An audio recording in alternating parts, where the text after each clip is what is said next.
বগুড়ার বাসায় ঢুকে গৃহবধূ উম্মে সালমাকে হত্যার পর লাশ ফ্রিজে রাখার ঘটনায় গ্রেপ্তার আরও 2 আসামি আদালতে স্বীকারোক্তিমূলক জবানবন্দি দিয়েছেন।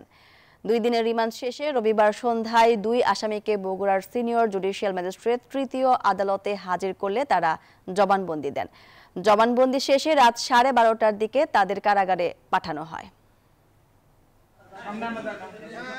বগুড়ার দুপচাচিয়ায় গৃহবধূ উম্মে সালমাকে হত্যার পর ফ্রিজে রাখার ঘটনায় আটক 3 জনের মধ্যে রিমান্ডে থাকা ভাড়াটিয়া মবিয়া ও সুমন আদালতে স্বীকারোক্তিমূলক জবানবন্দি দিয়েছেন।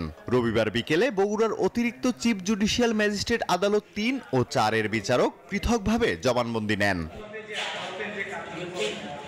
পরে রাত 12:30টার দিকে তাদের কারাগারে পাঠায় পুলিশ। এর আগে শুক্রবার আটক মুসলিম আদালতে স্বীকারোক্তিমূলক জবানবন্দি দিয়েছেন। তবে জবানবন্দিতে তারা কি বলেছে সে বিষয়ে কিছুই জানায়নি পুলিশ। তাদের জবানবন্দি জানার পর মামলায় কারাগারে থাকা নিহতের ছেলে সাদ জড়িত কিনা সে বিষয়ে নিশ্চিত হওয়া যাবে।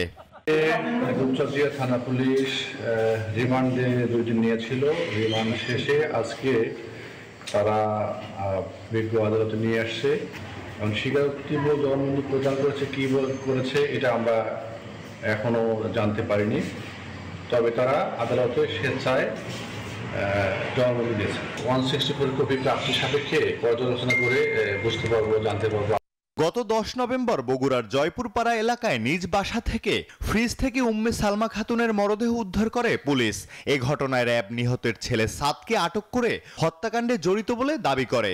পরে তাকে আদালতের মাধ্যমে কারাগারে প্রেরণ করে এবং পুলিশ রিমান্ডে নেয়। এরপর বদলে যায় দৃশ্যপট। Desk report, news 24।